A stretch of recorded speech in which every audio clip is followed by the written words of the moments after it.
Instructions for living a life. Pay attention. Be astonished. Tell about it.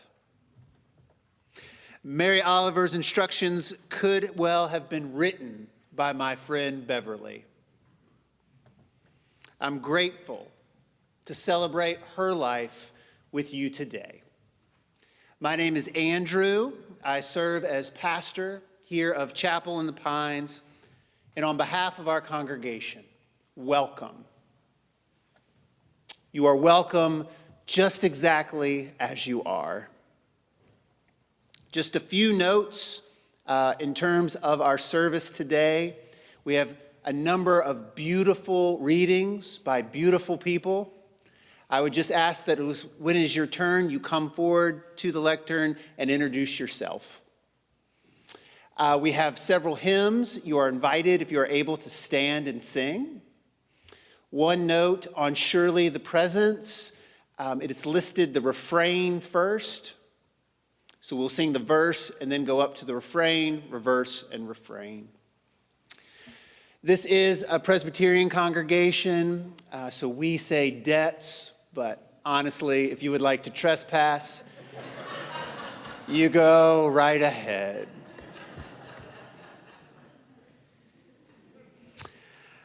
Beverly worshiped here, and she loved the beauty of this space. So I invite you to take a deep breath and take it in. The strong wooden rafters, this beautiful hardwood floor, and of course through the wide windows, our timbered choir. Pay attention. If you would draw your attention to the flowers here on either side of the table, do you notice the peacock feathers? I love that touch of beauty in tribute to Beverly. A great Russian novelist claimed that if the world is to be saved, it shall be saved by beauty. Pay attention, be astonished, and tell about it. This service invites reflection not only on Beverly's amazing life, but upon beauty itself. Through music and poetry, I hope you will be inspired. We will also hear stories about Beverly. Stories are our best prayers, for they give shape and substance to a life. A good story dazzles like peacock feathers. Tell about it.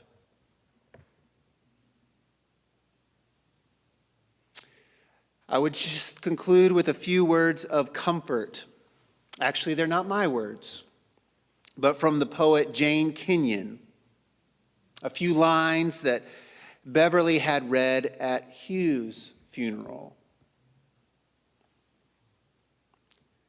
To the bottle in the ditch, to the scoop in the oats, to air in the lung, let evening come.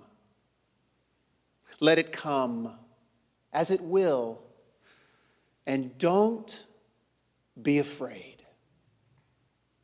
God does not leave us comfortless, so let evening come.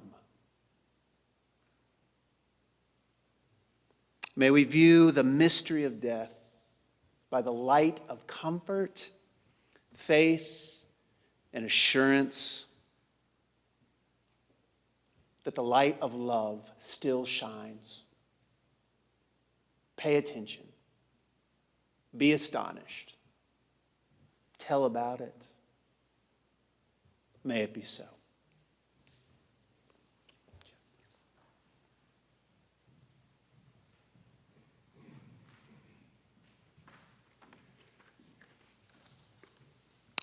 Good afternoon. I'm Jeff Whitaker, Beverly's nephew. My sisters, Amy and Stacy, and I are the children of Beverly's only sibling, John Whitaker. We're the family that was chosen for Beverly. All of you are the family she chose. You are the family as she defined it, and we're honored to be with you today. Beverly's father, our grandfather, Earl, loved Psalm 1. Granddad was a farmer, and its language spoke to him in a special way. It defined for him what it meant to be a good person in a challenging world. He taught it to his children, and he recited it with his family every night. I continue that tradition with my son today. It was read at the funerals for both of Beverly's parents and for her brother, our dad, and it seems only fitting that we read it now. Blessed is the man who walks not in the counsel of the wicked, nor stands in the way of sinners, nor sits in the seat of scoffers. But his delight is in the law of the Lord, and on his law he meditates day and night. He is like a tree planted by streams of water that yields its fruit in its season, and its leaf does not wither. In all he does, he prospers. The wicked are not so, but are like chaff which the wind drives away. Therefore the wicked will not stand in the judgment, nor sinners in the congregation of the righteous. For the Lord knows the way of the righteous, but the way of the wicked will perish.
Good afternoon. My name is Linda Castleman, and I'm so grateful to be here with both of Beverly's families.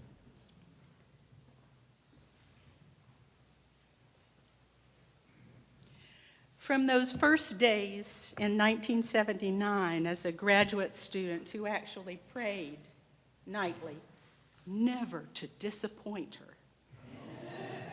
to the past 2 years when the pandemic reunited us through weekly Zoom poetry meetings and an even closer friendship, I've stockpiled a number of images of Beverly Jane, Whitaker Long, Chapin. I invite you to close your eyes for a moment as you look through my scrapbook, or perhaps through your own.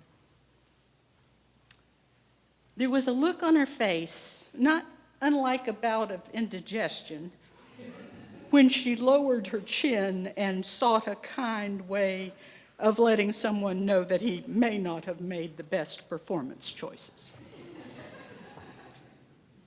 Editing journal articles with her late into the night, sitting erect at a desk that faced mine, Bill delivering food and drink to the good doctor. With 3 or 4 long marks from a pencil and a handful of scribbled words, she reshaped and perfected meaning and tone. The pencil was the key. She was always willing to have her mind changed. Looking at childhood photos with her, pondering the brilliance, drive, ambition, and great good fortune that thrust that little Arkansas dynamo like a rocket to the heights of her profession and beyond.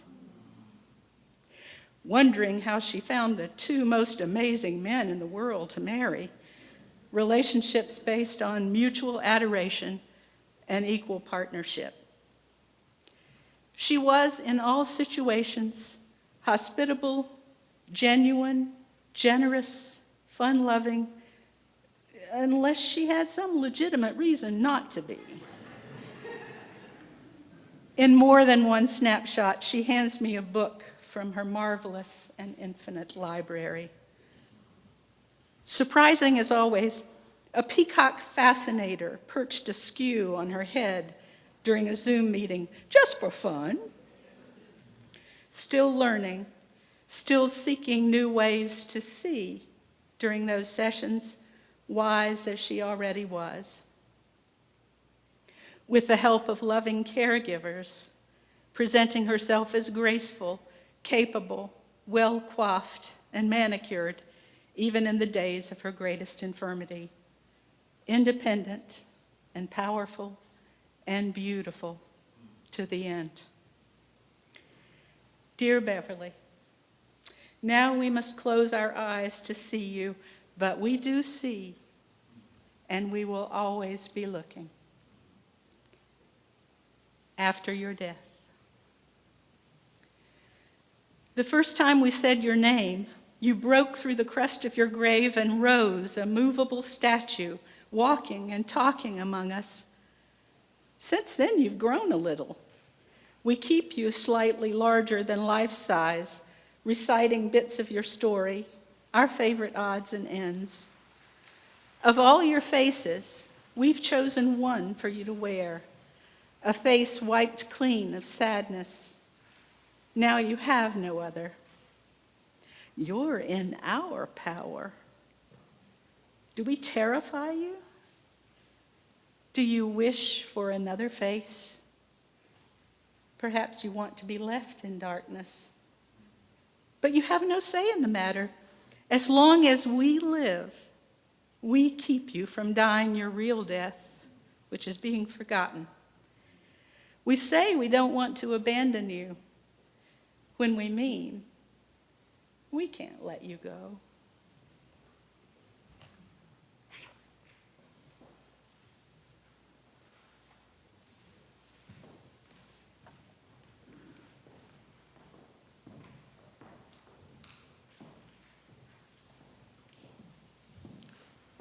Good afternoon. I'm Timothy Gura.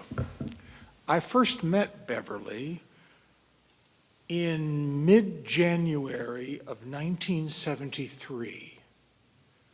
So we're coming on half a century. close. And we grew over that time to know each other very well. Very well. You don't need me to tell you that she was great fun to play with. She was a wonderful hostess, generous, thoughtful, considerate, a great cook, and fun. You also don't need me to tell you that she could be a colossal pain in the butt. Apparently you knew, Beverly. What I will remember most about her are two things. One, that honking, snorting laugh when she lost control. Wasn't that extraordinary? And she no longer was in charge of herself. She was only in charge of the laughter. That was one thing. And the other was her fierce, her ferocious commitment to social justice, which she shared so much with Bill and Hugh. It is to that I want to share with you this poem. Beverly said she never understood this poem until I read it. She saw me perform it. I don't believe that. That's Beverly being Beverly. But the poem is Gerard Hopkins' Peace. When will you ever peace, wild wood dove, shy wings shut? You're round me roaming end and under be my boughs. When peace? Will you peace? I'll not play hypocrite to own my heart. I yield, you do come sometimes. But that piecemeal peace is poor peace. What pure peace allows alarms of wars, the daunting wars, the death of it? Oh, surely reaving peace, my Lord should leave in lieu some good. And so he does leave patience exquisite that plumes to peace hereafter. And when peace here does house, he comes with work to do. He does not come to coo. He comes to brood and sit.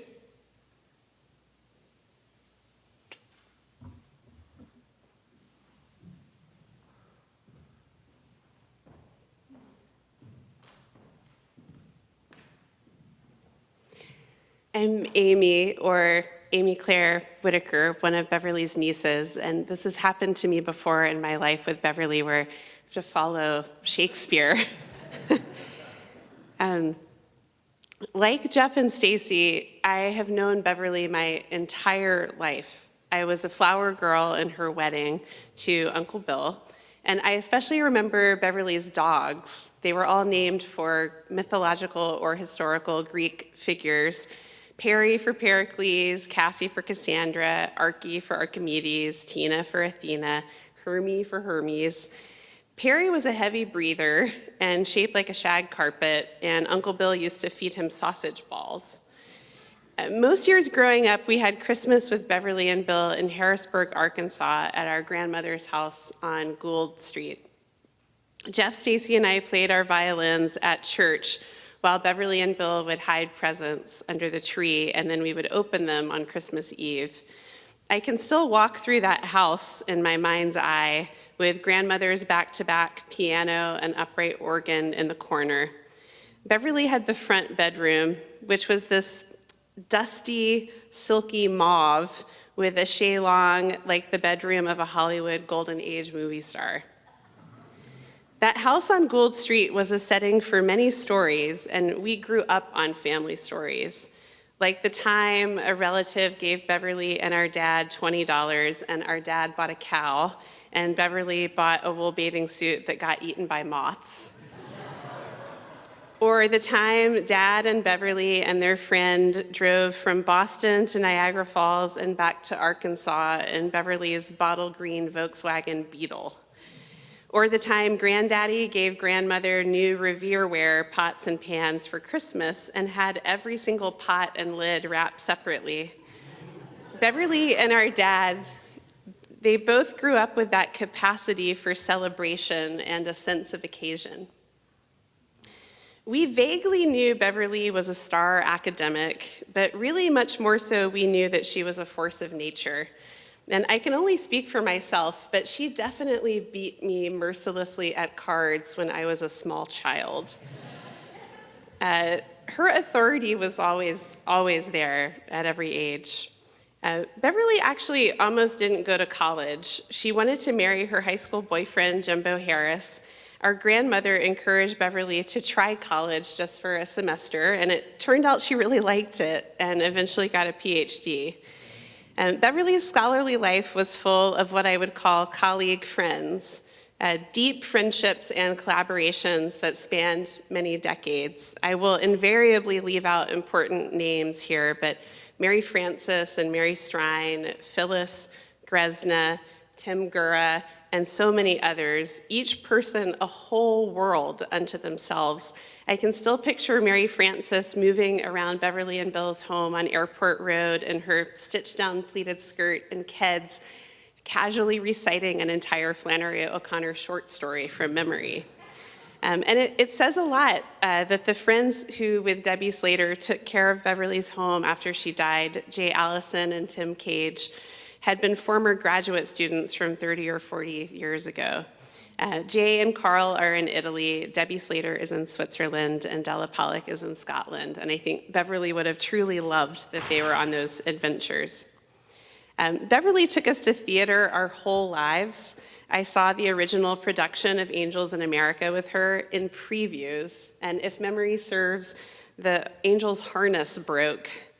But I also have so many memories of Beverly from so many different chapters of her life. Like early on, just as they were starting to date, driving up to Hugh Chapin's house to deliver roses from Beverly's rose bushes with a card from Beverly's dog, I think it was Hermie. I dropped the bouquet on the porch as strictly instructed and practically had to jump into a rolling vehicle as Beverly sped off. Or how many times we would visit Beverly on the weekends and arrive around 2 p.m. with instructions to just come meet me in the cinema. I know she persuaded many of you to host films at Galloway too. And as a teacher myself, I often think of watching Beverly get up in front of the audience after a film and say, "Now what did you think of it?" And I remember thinking it could really take a lifetime to teach that well. I remember the early days of National Poetry Month when she would cover her door in Xerox poems, and I remember how much she practiced the poems she read. Several years ago, Beverly and I went on a road trip from Memphis to the Crystal Bridges Museum in Bentonville, Arkansas. We went through Harrisburg past the house on Gould Street. We saw our cousins Dewey and Teresa in Jonesboro, and we stopped in Conway, Arkansas, where Beverly, our mother, and dad had all gone to Hendrix College, and it's where our parents met. Beverly got this unexpectedly wonderful t-shirt at the bookstore. It was turquoise with this jazzy pink and white neon cursive that said Hendrix. On our way back through Memphis, we stayed at a hotel overlooking the Mississippi River and went for a drink on the roof of the bar. Beverly was in her t-shirt, and this couple came up to talk with her because they thought that she, like they, she was in town to follow a Jimi Hendrix cover band that they had been watching since Sarasota, Florida. It's actually still a regret of mine that I didn't let the conversation roll a little longer. I think Beverly and I would have ended up at a show. And Beverly, I remember, was so present for it, like she was for everything. Like everything was a Narnia wardrobe where she was open to falling into a new world any moment. One of her greatest gifts to all of us is how much larger than life she was, so it's like she's still with us, but her larger than lifeness wasn't only her joy, but her strength and power, her ferocity even.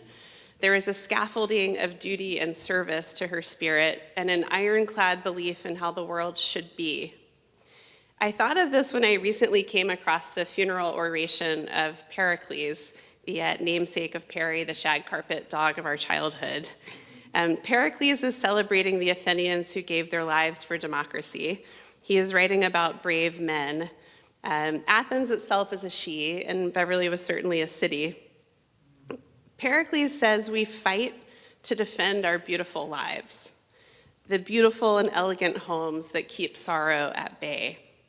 I can picture the door of Beverly's home opening with a different table setting each time and a casual, oh, I invited a few people over, what our father once called live theater. Pericles also championed the responsibility for deliberation and reflection, but also action and grace. And Beverly had all of these. She enlarged the sphere of what I have ever thought could be possible in my life, something I imagine she did for others too. And in being so much larger than life, I think she lived her life as a work of art. And as the saying goes, ars longa vita brevis, art is long, life is short. Thank you.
My name is Nancy Duffner, and the spell of being in the classroom of the good doctor began over 40 years ago for me.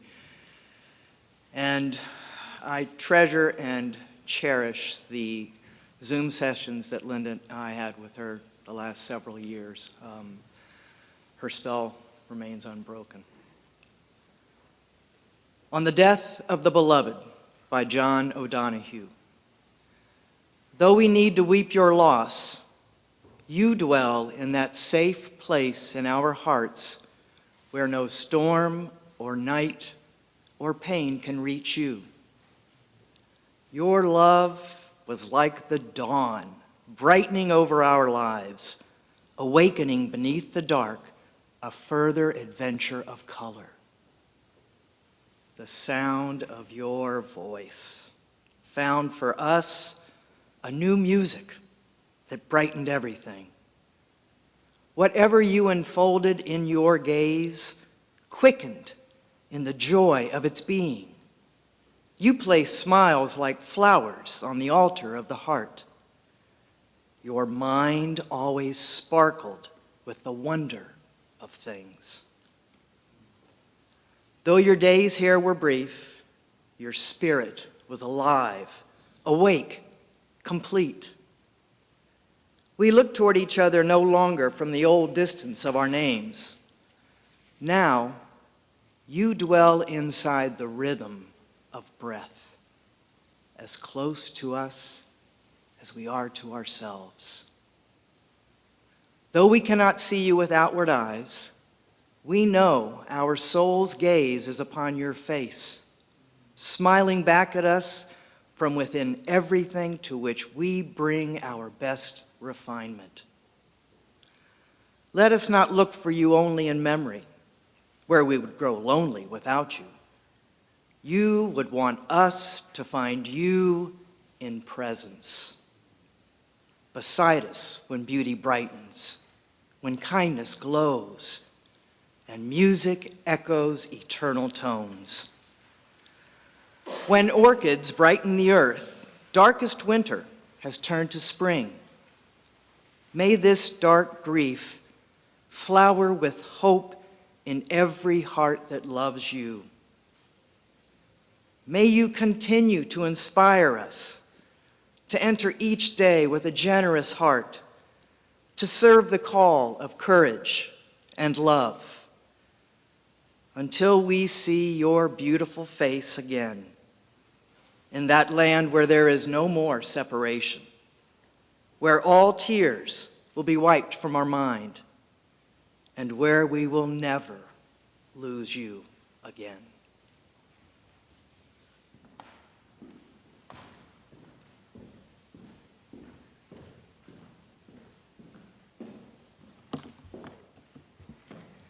Good afternoon.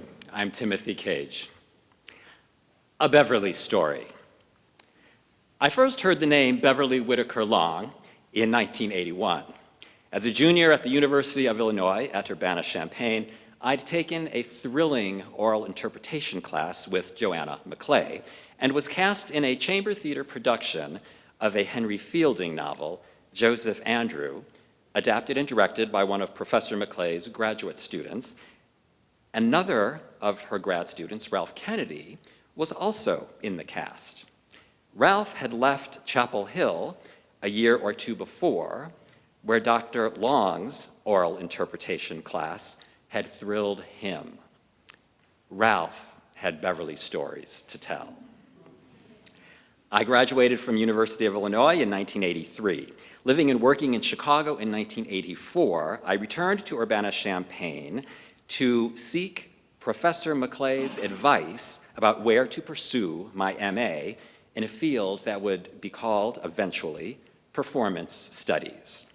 In the Alabaman accent she never lost, Professor Maclay said, well, that's easy. Go wherever Beverly Whitaker Long is teaching. At that particular time, hedging bets was required.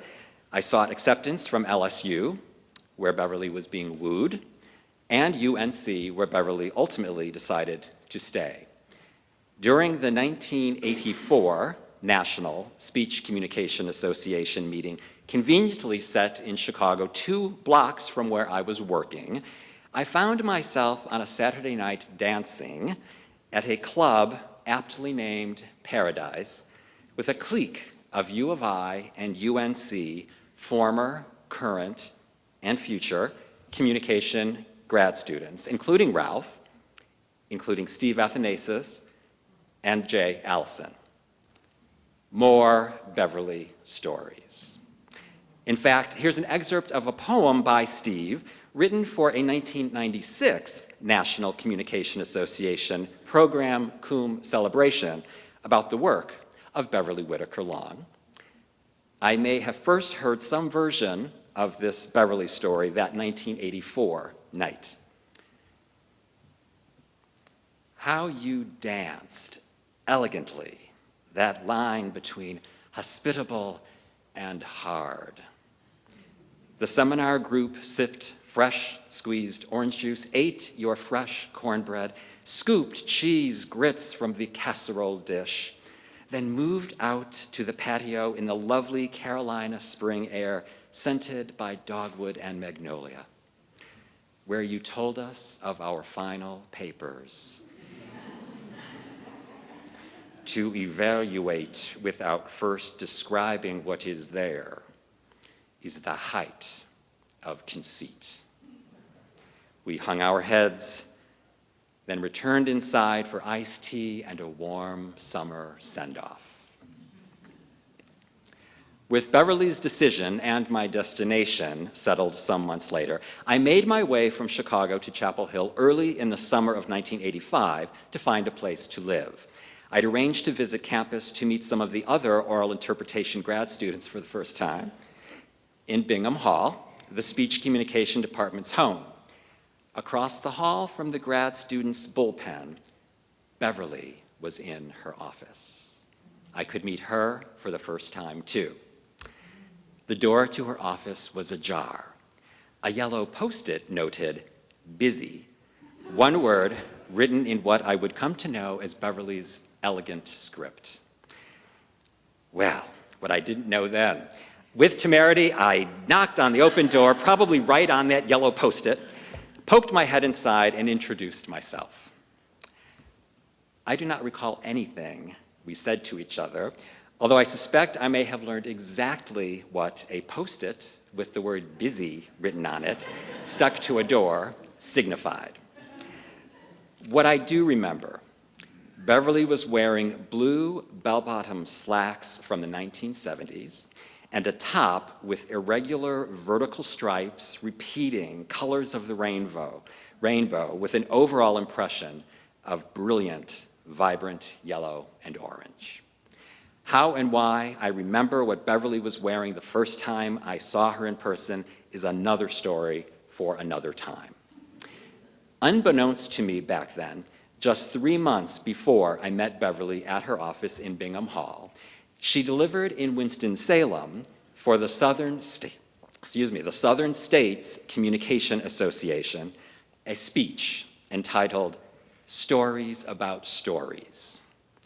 Although I missed the actual event in 1985, this past March, Beverly's speech was in a packet of papers Debbie Slater sent me. It was a rare gift to read it for the first time and to hear Beverly's voice in it. Beverly's focus in that speech is the centrality of stories, of narrative in our lives. She explores with her typical clarity and aplomb 3 points. First, that stories, in addition to the pleasure they continually provide, have great power to sustain us. Second, that one personal story is the product of many lives, and that many lives may be influenced by one personal story. And third, that some stories do not end, like those we find in art. 2/3 through the speech, Beverly addresses these stories that need not end. She writes, "We know how disappointed children sometimes are when stories are finished, even when everyone lived happily ever after. And certainly adults cling to the hope, however faint, that their own personal stories will develop indefinitely. Then Beverly calls up Saul Bellow's short story, Leaving the Yellow House, where the life of the central character, Hattie Wagoner, is near its end.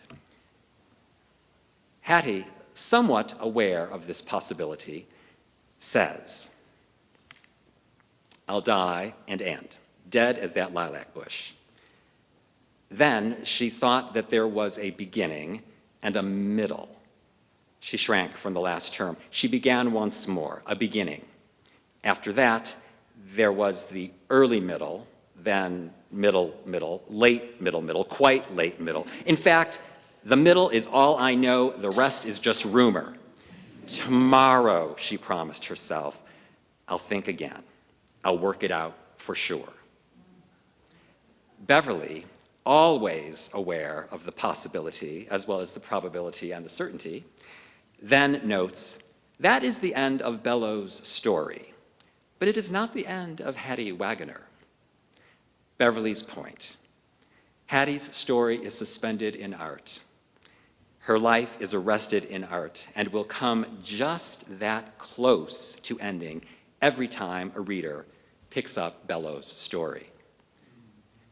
So here we are now, somewhere in that middle. Let us delight and take pleasure and sustain each other with Beverly's stories, acknowledging that it is Beverly's personal story, abundant with accomplishments and impact, and some disappointments, grit and grace and gratitude, great generosity and occasional ferocity, so much empathy and alacrity, all part of Beverly's personal story that continues to influence us on so many beyond us, both in the past and in the future, in so many ways, in so many rooms, and in so many places. We are reminded, thanks to Beverly, as we conjure and celebrate her story, that some stories do not end, like those we find in art, surely, and like stories about the people who live lives so artfully.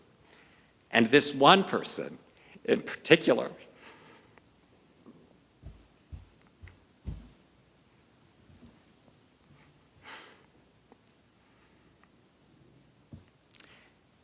Beverly Jane Whitaker Long Chapin.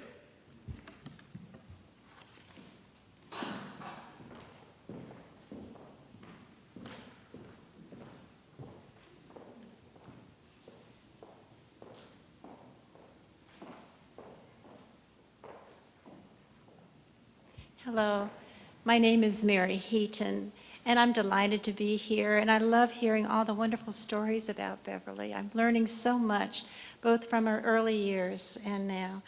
I was asked to read one of the scripture from John 14, verses 1, 2, and 27. Jesus said, "Do not let your hearts be troubled. Believe in God. Believe also in me. In my Father's house there are many dwelling places. If it were not so, would I have told you that I go to prepare a place for you? Peace I leave with you, my peace I give to you. I do not give to you as the world gives. Do not let your hearts be troubled, and do not let them be afraid." But I'm so grateful for this opportunity and so thankful for all the stories. We first met Beverly, my husband Forrest, and I, when we moved to Farrington Village in 2020, where was it? It was 2022. And then we moved to Galloway Ridge, and we moved across the hall from Beverly. And I thought, this is it. This is wonderful. So we continued to have parties and stayed in touch with her. But thank you.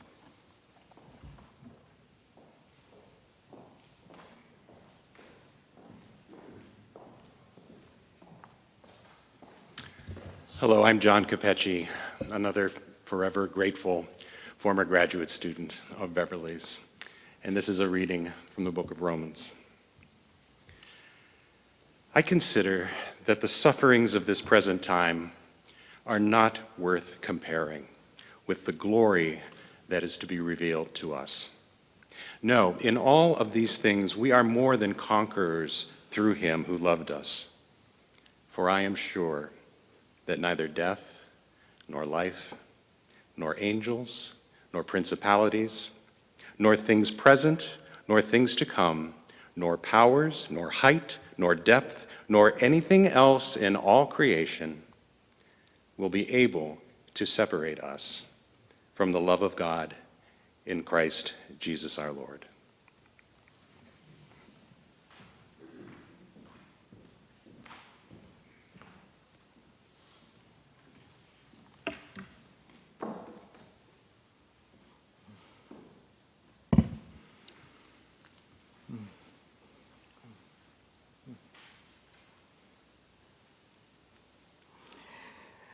About 3 years ago now, at Christmas, I gave my wife Chelsea and Hillary Clinton's newest book, entitled The Book of Gutsy Women. Favorite stories of courage and resilience. If you're familiar with the book, it's individual stories, about 100 or so individual profiles of remarkable women from a variety of vocations: education, explorers, inventors, athletes, healers, storytellers, groundbreakers, and more. Hillary and Chelsea say in the introduction, "You can't be what you can't see." And they wanted to be sure that we were able to see and to hear from gutsy women. Gutsy. Defined as courageous and bold and pluck, not timid, not passive. Did I say self-confident?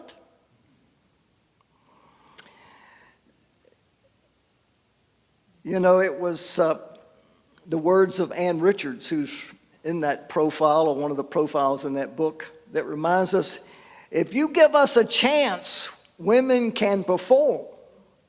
After all, Ginger Rogers could do everything that Fred Astaire did, and she did it just backwards and in high heels. I know a few other women I would have suggested to Hillary and Chelsea to be included in that book. Actually, some of them right here in this room, perhaps. Bill Long once said to me, "Never underestimate that redhead. She's a force." And some of us know that up close and in person. Beverly Jane Whitaker, daughter of Earl and Bernice Whitaker, was born in Memphis, Tennessee, but spent her childhood along with her younger brother in Harrisburg, Arkansas, just an hour or so west of Memphis. Population today is just shy of 3,000 people, small town.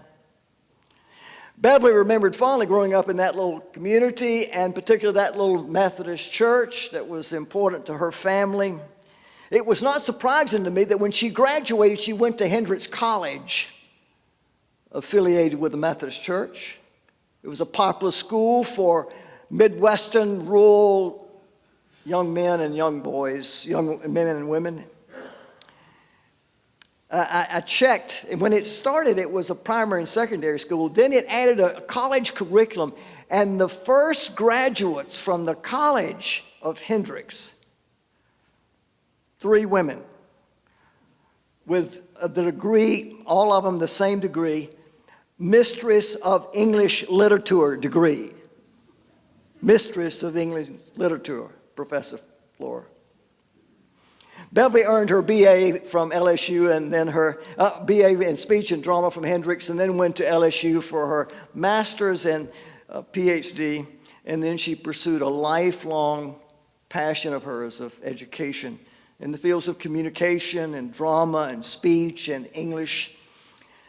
teaching in a number of, so I went back and taught in Arkansas for high school for a while, and then to Texas State University, and then the University of Texas at Austin, and then in 1978 joined the faculty here at UNC Chapel Hill in the Department of Communication, where she eventually would chair that department for about 7 years. Beverly achieved uncommon excellence in her career, publishing, teaching, directing stage productions, keynoter at national conferences, and later would be elected president of the National Communication Association, and then later would be given by the university the designation as a Keenan Professor, and then also was honored with the Thomas Jefferson Award, which is the longest standing and most prestigious award for public service. Beverly was a most valued, respected, much beloved teacher, mentor, colleague, and friend. Well, that's what Beverly did. But who was Beverly? What do we remember about her? I first met Beverly and her first husband, Bill Long, as I was arriving as a pastor at University Methodist Church, downtown Chapel Hill.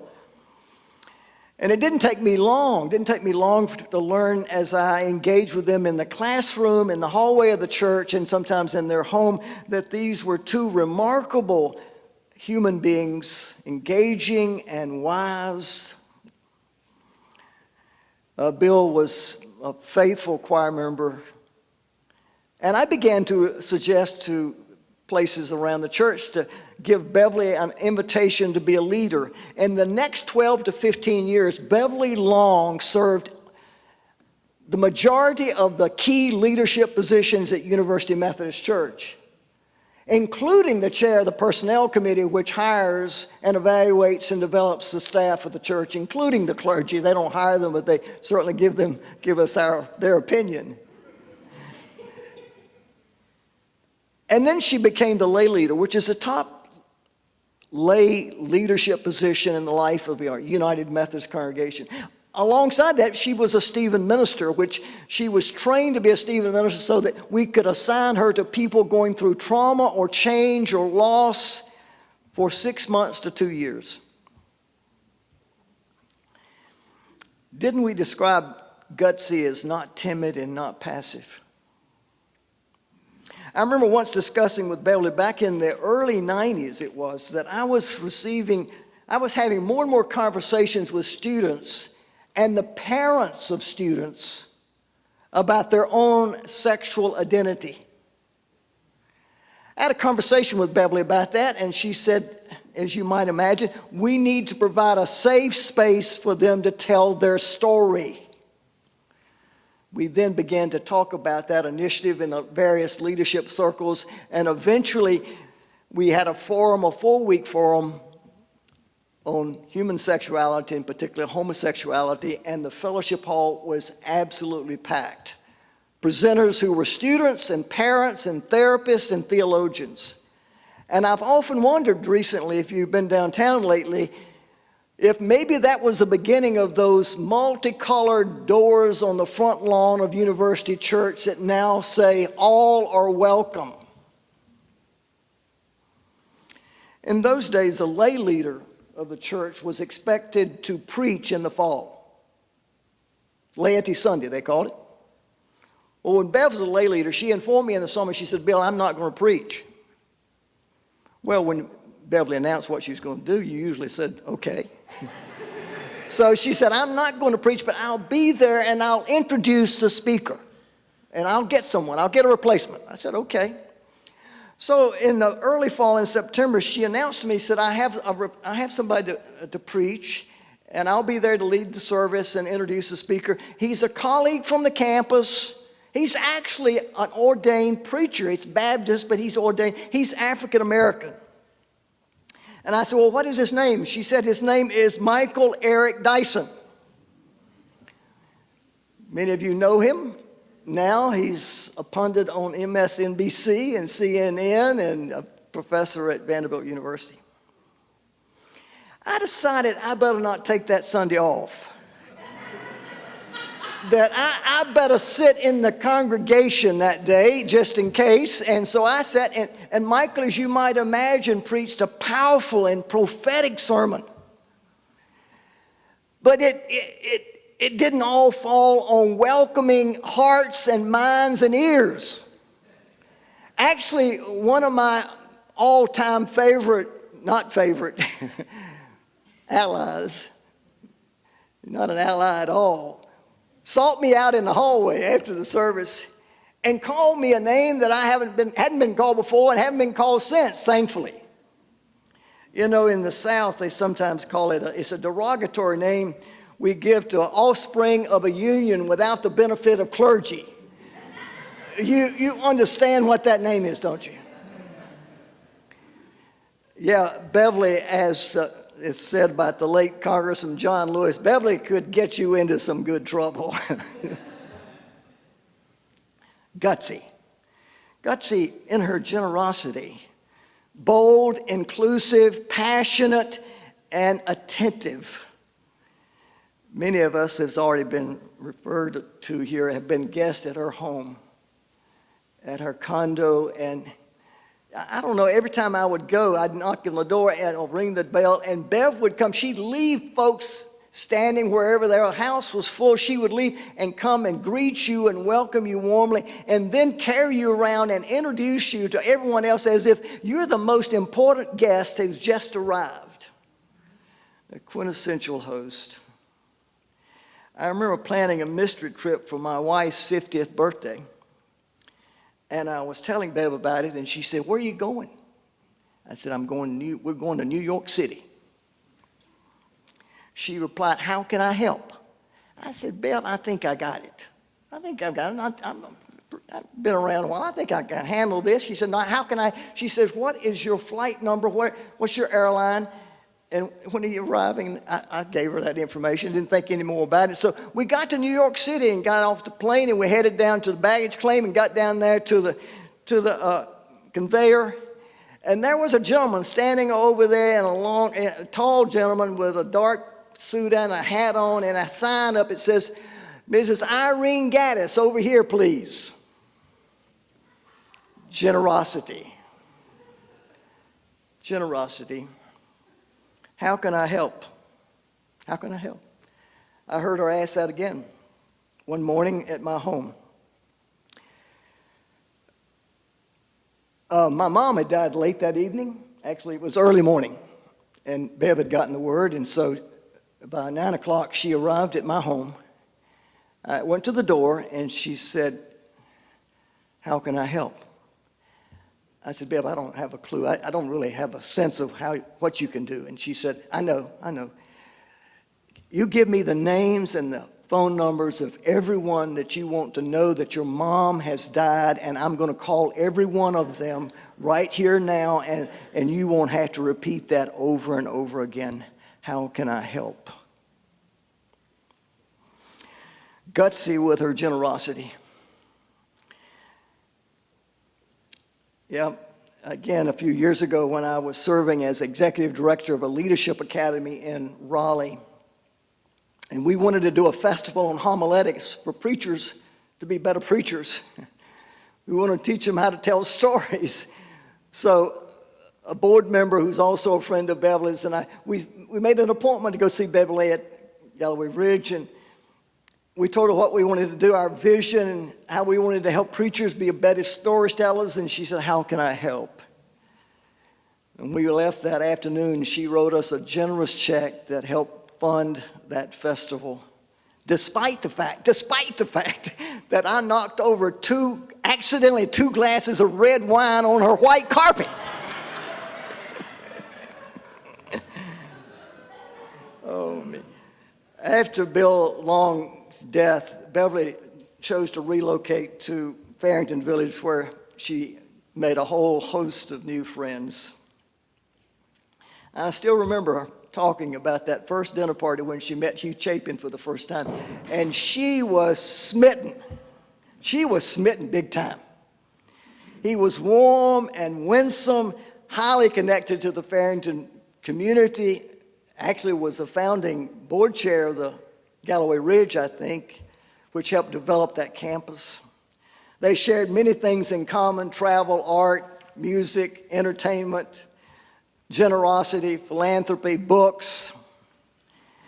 And I would later stand with them alongside perhaps some of you and family at a wedding altar at University Church. Bev and Hugh enjoyed a rich and wondrous life together, although far too brief, as he died in 2011. One of my last visits with Beverly was on her patio prior to moving to the arbor at Galloway. It may have pointed to some of her most gutsy time, bold and courageous in the face of an unknown future. Life had been difficult, we all know, many of us know, for the last several years. Failing health, failing eyesight, all which took away her love for books, her travel, and art. She'd come now to facing the relinquishing of all of her important roles and now just being left with the depth of her soul. From hero to elder, she had become now, from role to soul. It occurred to me that she had lived with extraordinary loss in her life. 2 husbands, a younger brother. Her brother's wife, 2 stepchildren, all in a matter of 20, 25 years. As Leonard Cohen sang to us, there is a crack in everything, and that's how the light gets in. Or as some have said, age is both descent and ascent. Or as Jesus, quoting from maybe a Mediterranean proverb, unless a grain of wheat falls into the ground and dies, it cannot bear fruit. And even God endured death and 3 days later spoke in resurrection. Yes, all the great wisdom comes in the second half of life. And sitting on that patio that day, it was as if I was witnessing Beverly moving now from that place of hero to elder, transitioning to the arbor where she knew it would probably be her last stay. She spoke of already letting go of things that were important to her, books and her art, to some of you, and those things given to the Galloway Ridge community. And with all this redhead from small town Arkansas had started and done and achieved, now what was left was her abiding soul. Before I left that day, she wanted to show me one thing that she had not released. She cherished. You remember, don't you? Some of you are here, did this. It was a huge birthday card that you created at Galloway Ridge for her 85th birthday. She wanted me to see that. And it had all the references to the myriad contributions, your personal notes. She wanted me to see that. And the card says, "We're not going to cover you with diamonds. We're going to cover the carpet at the Chapin, Hugh Chapin Art Gallery, Hugh and Beverly Chapin Art Gallery." She cherished that gift and that remembrance. Yes, all she had left now was her caretakers, her devoted family, the Galloway Ridge community, and most of all, her creator, sustainer, God. With deep humility, she remarked, "I'm not sure I am worthy of entering the pearly gates." And then she immediately followed by saying, "There's one thing I'm really fearful of." And I leaned forward. I wanted not to miss that. I thought maybe I might be able to. I leaned forward and I said, "What are you fearful of, Beverly?" And she said, "Well, I had 2 husbands, and both of them had previous wives, and I wonder how we're going to divide them all up when we get there."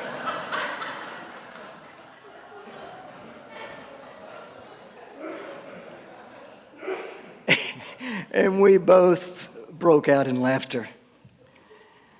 Bill Long's death as some of you remember, was tragic and untimely.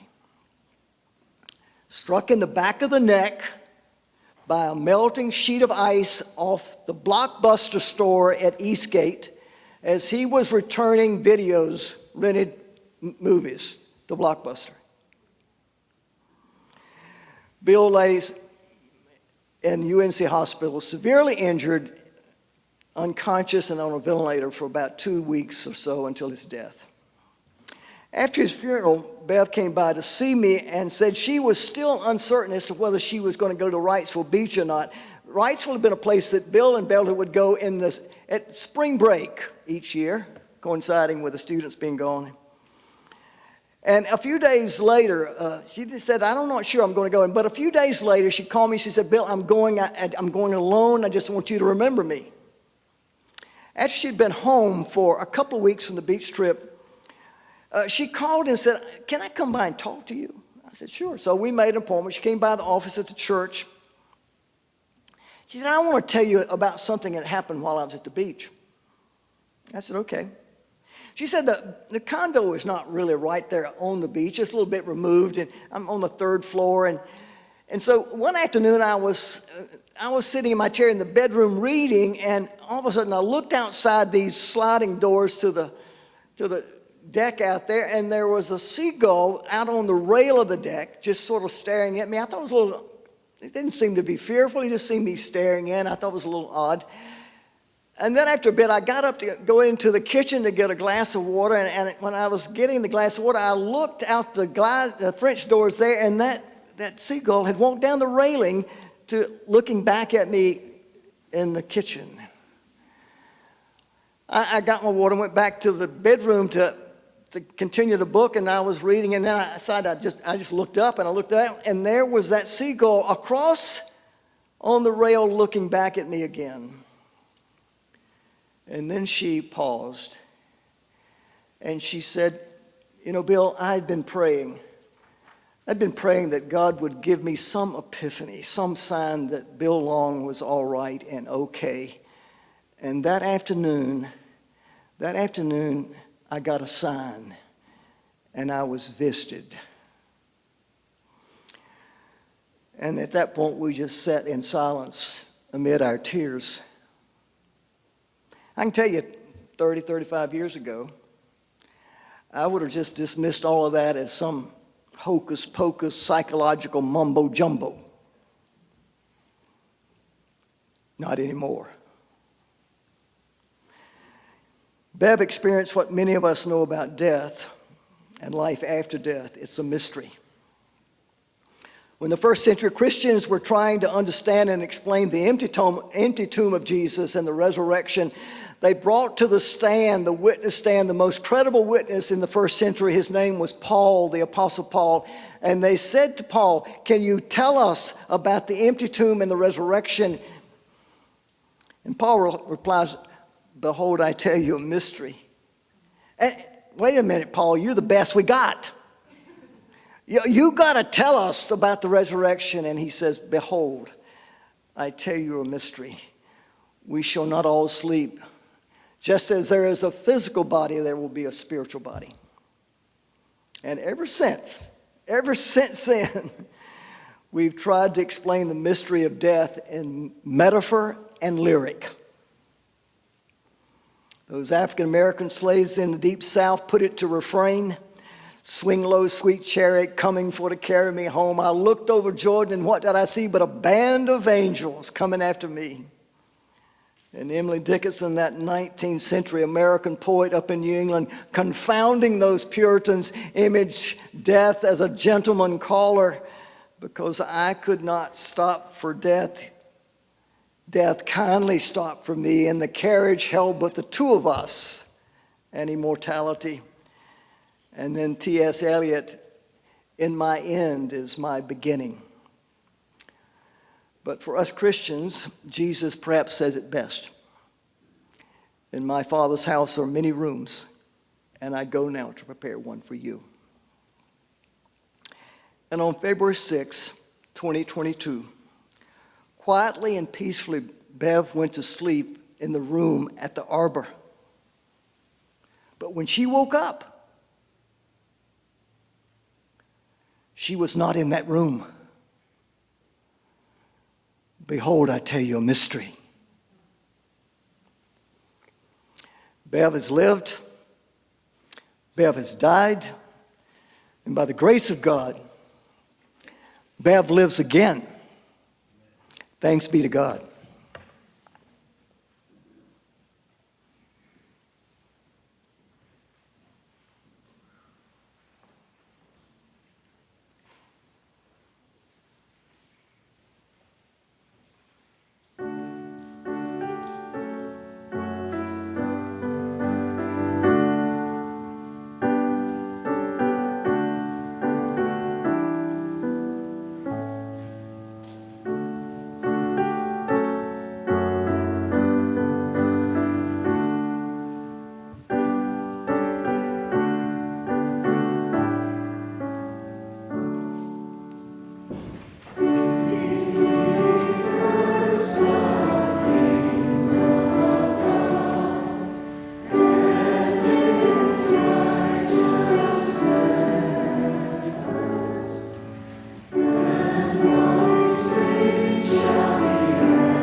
My name is George Lansing.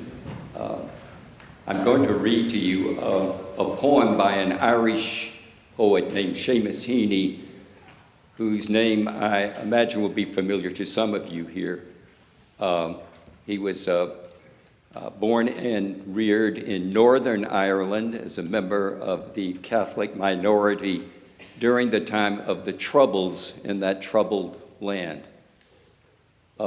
I'm very proud that University of North Carolina at Chapel Hill conferred upon him an honorary degree, Doctor of Letters, the weekend following the Nobel presentation.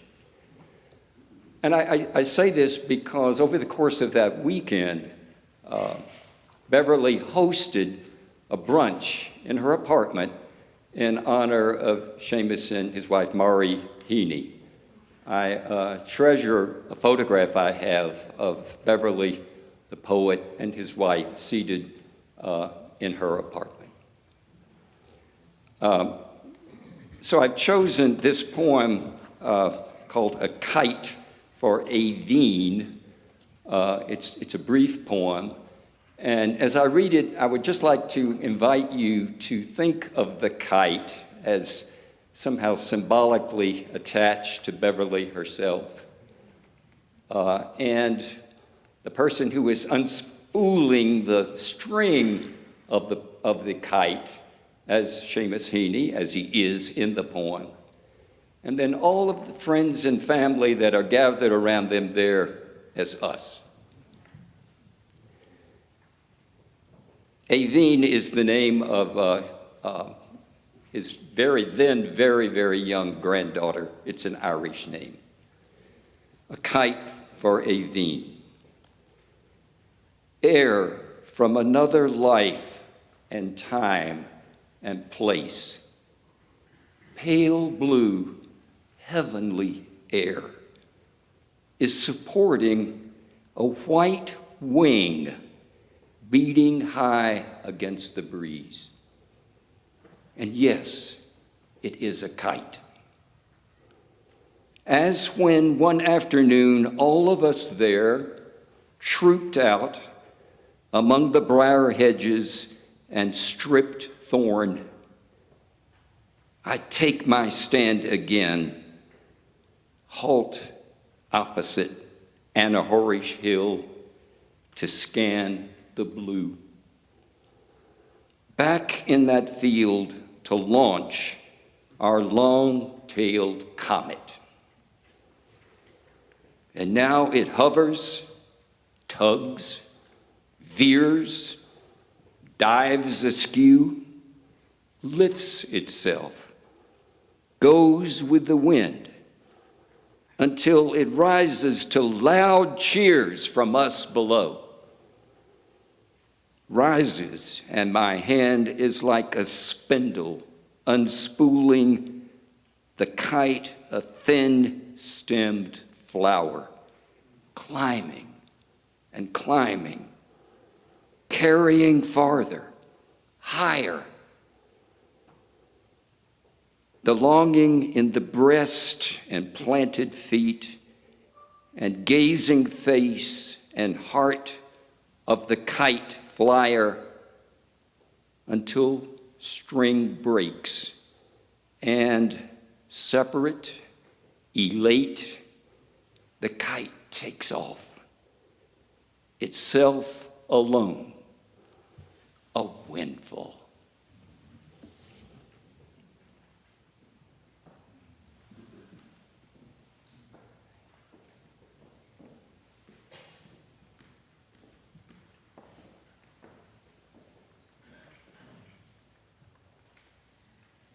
I'm honored to read a tribute by Dr. J. Allison, faculty member emeritus of Communication Studies at the University of North Texas, Beverly student, colleague, and beloved friend.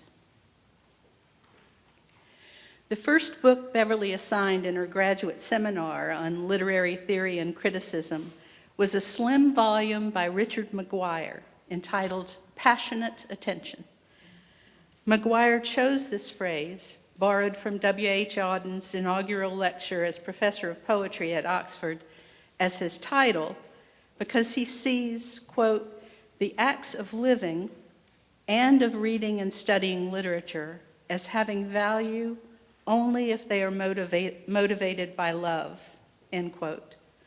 That is, by passionate attention.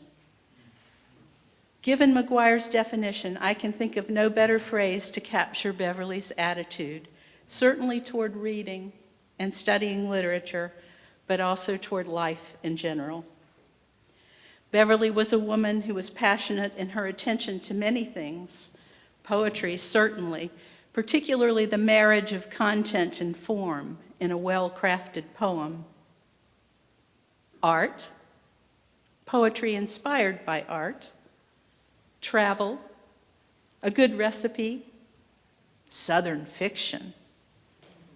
3 fingers of 25-year-old scotch with just a whisper of water.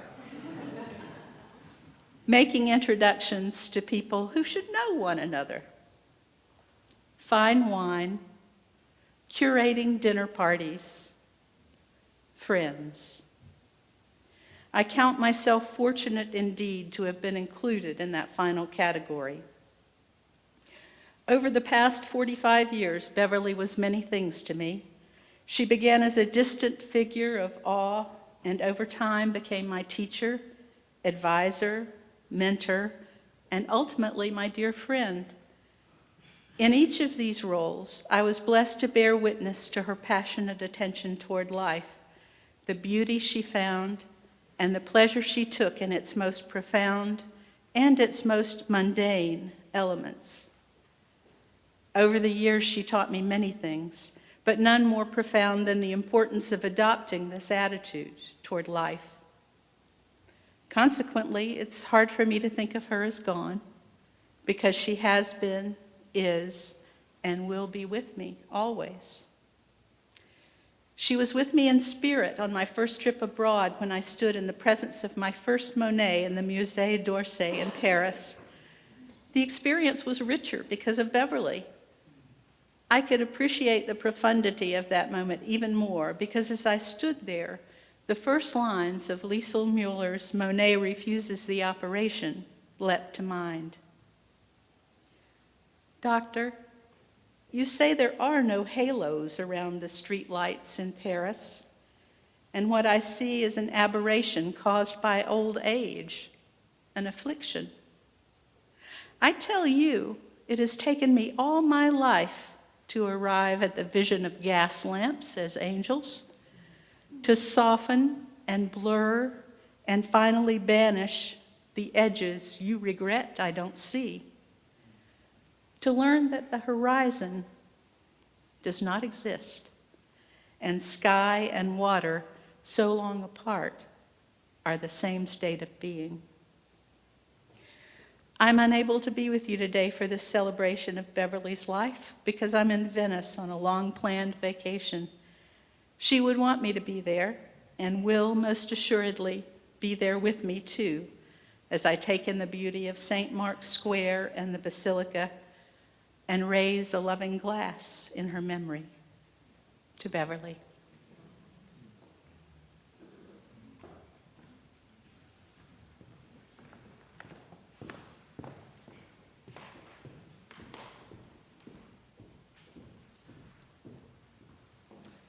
My name is Matthew Spangler, and Beverly was the advisor of my MA thesis and PhD dissertation between 1995 and 2005, a period of 10 years.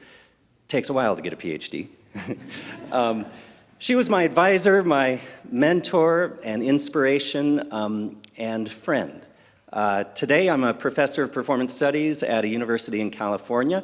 I'm also a playwright, and one of my plays is currently running on Broadway. Beverly gave me a foundation as a scholar, an artist, and a human being that continues to guide my life today. And I'm going to see my play tomorrow. I'm going to fly up to New York and see it. And I know when I walk into the Helen Hayes Theater on 44th Street, Beverly will be walking in with me.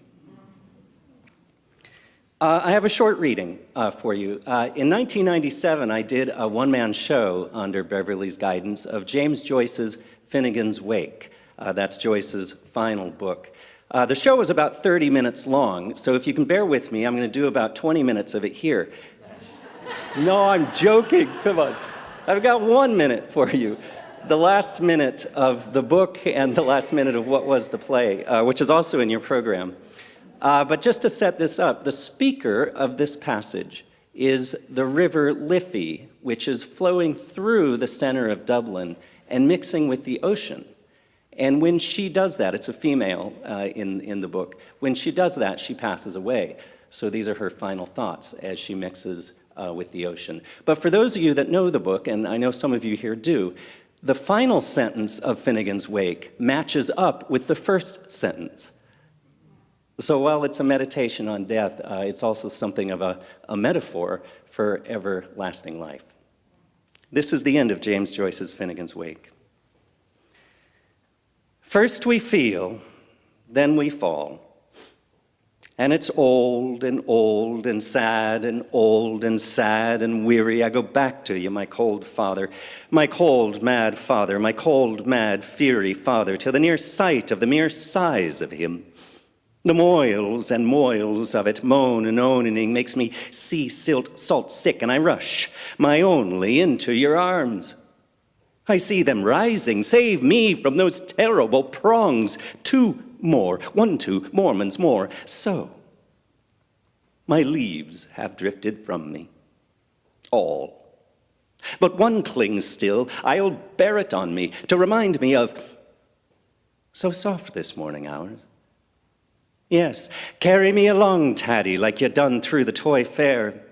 If I seen him bearing down on me now under white spread wings like he'd come from archangels, I think I'd die down over his feet, humbly, dumbly, only to wash up. Yes, Tid, there's where first we pass through the grass, behush the bush, to wish a gull.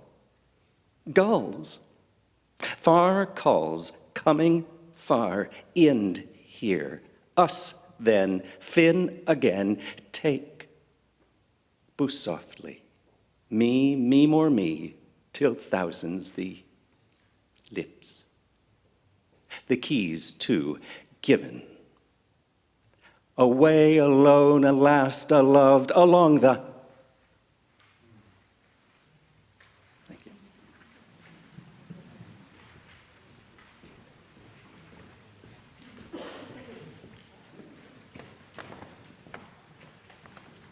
I'm Joe Flora from the University of North Carolina, retired now, of course. And when our dear Beverly came to Chapel Hill, she immediately met me from the church, of course, and also because she was interested in poetry.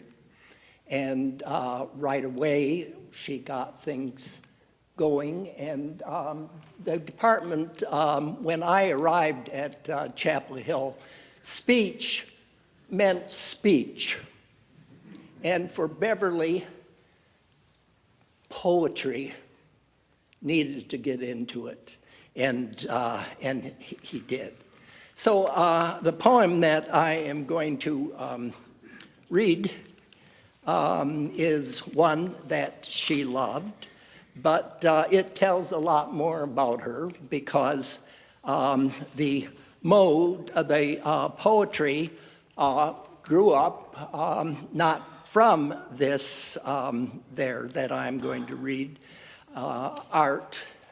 One Art by Elizabeth Bishop, but I want you would be interested to know that Elizabeth Bishop got a whole week in Brazil, and Beverly got almost everybody in the English department there for their. George was there. He was there. Tom Warburton was there. Some of you know Tom Warburton. And one of the things that happened that, I don't know what happened, some event that George and Tom and I were Beverly on something that started it. And we all were born in a different month, and there had been a birthday. And so, well, every month, every year we're going to get together for so it was for the, for counting Beverly, and we were the boys, and she was Beverly that was there. And it went on with great speed, and only COVID could stop it. That is when it opened, but through the years, we had that kind of meeting with Beverly there. And there's a lot that I know and could remember about her. She did love Elizabeth Bishop. Well, we all love Elizabeth Bishop, don't we? But she planned, was the person who planned that there would be a week event where we would all be there in Brazil and do a lot of poetry, not just that one. So it was a grand week. I could tell you more about that. But the poem that I want to read about is One Art by Elizabeth Bishop. And we've been talking about art. Isn't it lovely? That's art. One art. What is your art there? So it is One Art is the title. The art of losing isn't hard to master. So many things seem filled with the intent to be lost, that their loss is no disaster. Lose something every day. Accept the fluster of lost door keys, the hour badly spent. The art of losing isn't hard to master. Then practice, losing farther, losing faster, places and names and where it was you meant to travel. None of these will bring disaster. I lost my mother's watch. And look, my last or next to last of 3 loved houses went.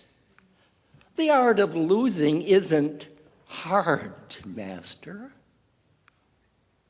I lost 2 cities, lovely ones, and vaster, some realms. I owned 2 rivers, a continent. I miss them, but it wasn't a disaster. Even losing you, the joking voice, a gesture I love, I shan't have lied. It's evident the art of losing isn't too hard to master, though it may look like, write it, like disaster.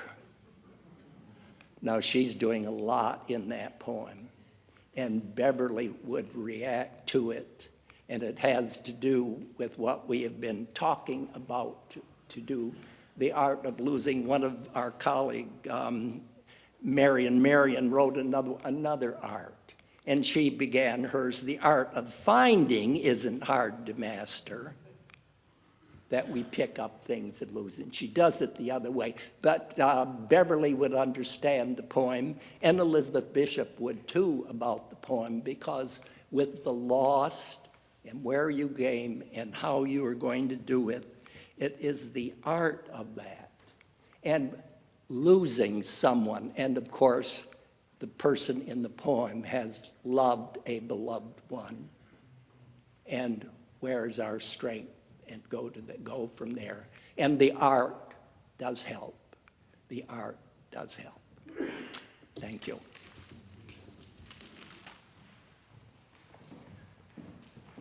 I feel like if Beverly had helped us with the programming, she would have done an intermission. So I feel like I should offer everyone a stretch, but I've also thought about removing a couple paragraphs, but I'm going to stick with my guns here. So my name is Stacy Whitaker Gutman, and Beverly Whitaker Long Chapin was my aunt. Our mother, Elaine, was an only child, and our father, John, or Johnny to those who really knew him, had one sibling, Beverly. I felt like I only needed one aunt, because it was Aunt Beverly. Aunt Beverly was like no other, so strong in her personality, character, and convictions. She always pushed you to be your best self, while also making sure you always knew you were more than enough, just as you were. I learned so much from her. I learned how to enunciate my words, speak slowly and clearly, and project. I learned her home number by heart, 919-545-9261, after hearing her recite it countless times when putting beautiful garments and other items on hold. I learned the art of having a few gifts tucked away so that you could always make someone know that they were special. I learned that gatherings around good food, good drink, and good people are the nexus for everything.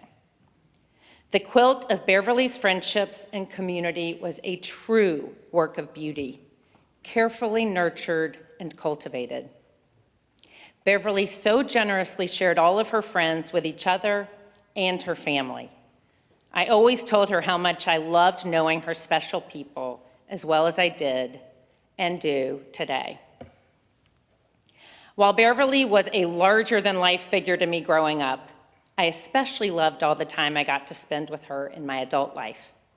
We had so many fun meals and outings, including countless performances. I remember a multi-hour dinner at Union Square Cafe in July of 2014. We sat and visited for hours and celebrated Beverly's birthday a few days early. Beverly was always willing to celebrate an occasion early, and on the day, and after the fact. At Christmas, it was never a question of if we would open gifts before Christmas morning. Instead, it was a question of how many gifts we would open on Christmas Eve. We were blessed to celebrate many of the last few Christmases together in Connecticut, New York City, and most recently in North Carolina. Beverly was inclusive, thoughtful, joyful, and full of laughter.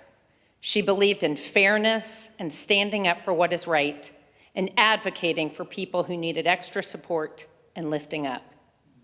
She was never afraid to confront difficult situations or people and speak truth to power. She also knew how to take care of people. I recall visiting Beverly in the early 2000s on West Madison and Farrington. I flew down very early Thanksgiving morning and had woken up feeling a bit under the weather. I arrived at RDU, and after a quick stop off at the grocery store, Beverly gave me 2 baby aspirin, made me a hot toddy, and prescribed the following: take these, drink this, and crawl under the covers of the bed in the guest room. I did exactly this, slept for 2 hours, and was completely cured in time for a beautiful Thanksgiving with her neighbors. Beverly and my husband, Paul, had a beautiful relationship and shared love of mysteries. And my children, Beverly's great niece Liv and great nephew Sam, adored her.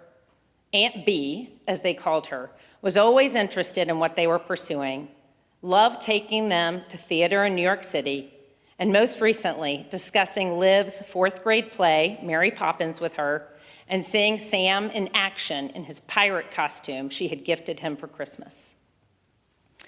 I had the great gift of spending the last couple days before Beverly's death with her. I especially enjoyed singing to her. Music had been so central to her entire life, from being the daughter of a piano and organ-playing music teacher mother to loving all forms of performance and music. She seemed to like all of the songs I played and sang, and especially John Denver's Take Me Home, Country Roads. When I sang Blue Ridge Mountains, she gave me this amazing, cheeky smile that made me know she heard me and was envisioning the magnificence that was lying ahead and in which she surrounds herself now. I'd like to close by singing it to all of you now.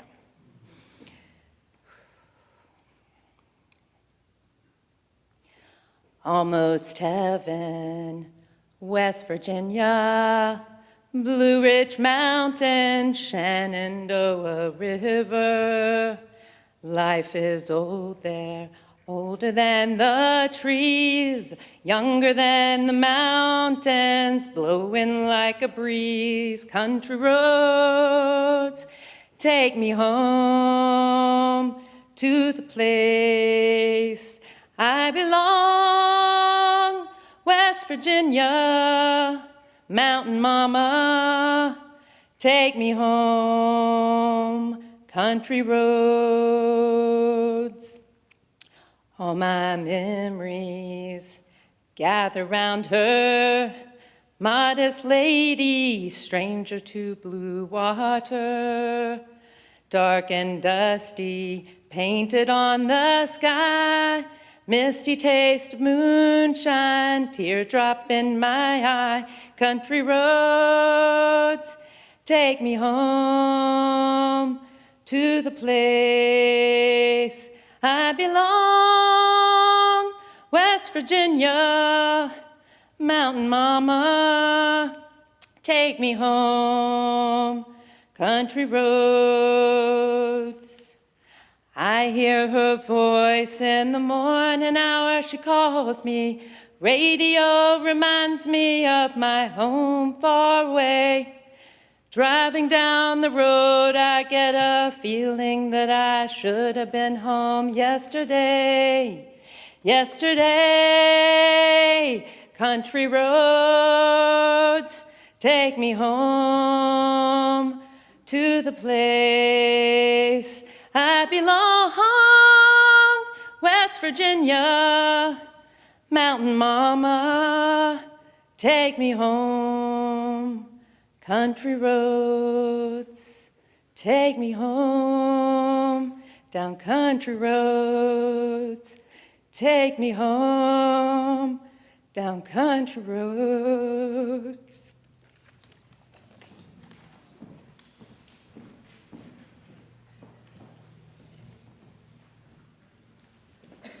That was beautifully done, Stacy.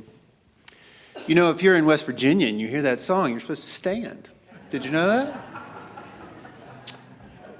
In many churches, we stand to profess this Apostles' Creed, so I invite you to do so.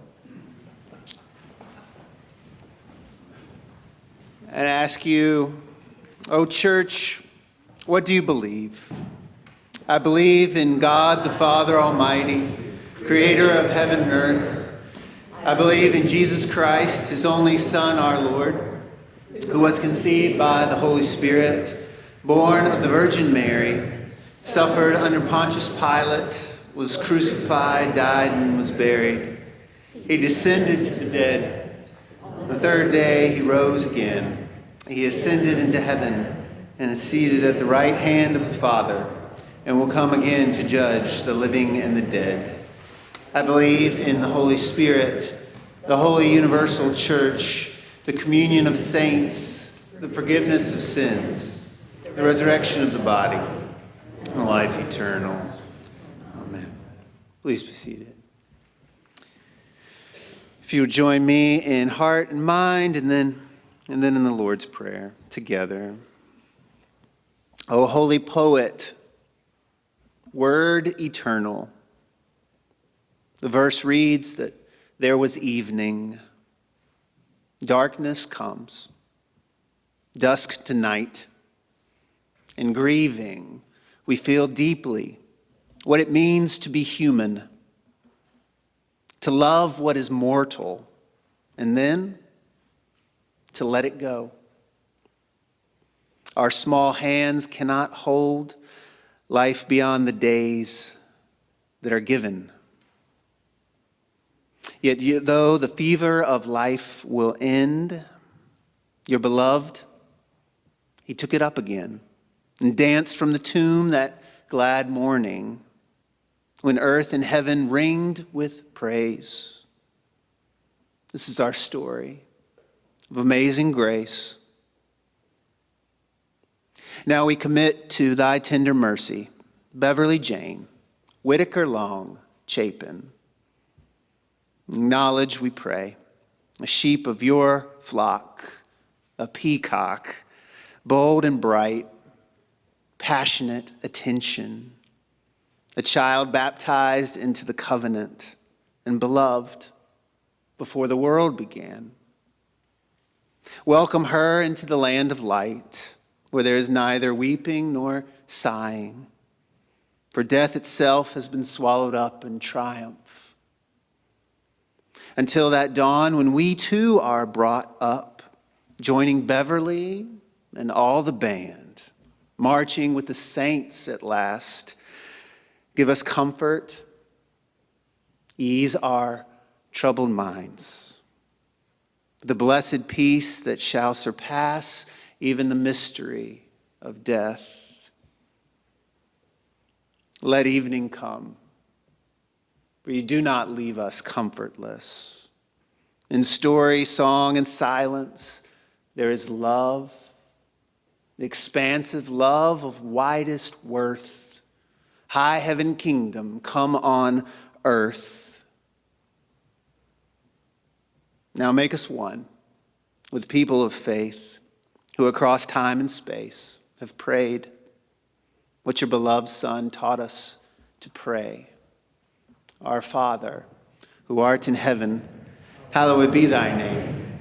Thy kingdom come, thy will be done, on earth as it is in heaven. Give us this day our daily bread, and forgive us our debts as we forgive our debtors.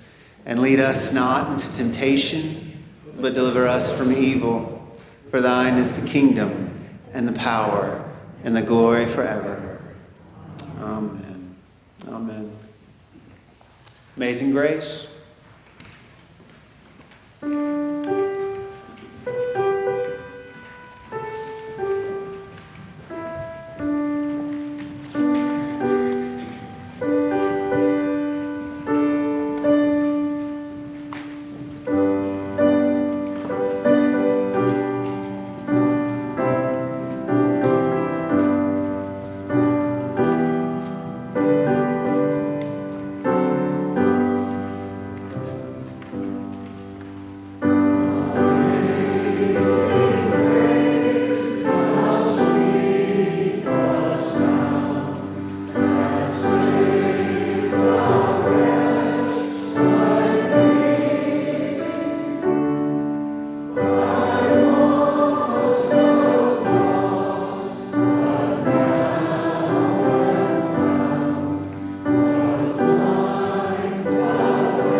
thank you for the gift of your presence today. And please know that you are all invited to the party at Acme, just down the road. The food will be plentiful, the drink will be served, the laughter and the tears flow, and the stories abound. We just need you. We just need you there. On behalf of the family, please know that you're invited. In just a moment, I'll give the benediction, and then the band is going to play. And I understand that you want us to go out to when the saints are marching in, but you're going to give us a little warm-up. This is right. So, okay, saints, so stay for the warm-up, and then we'll process, right?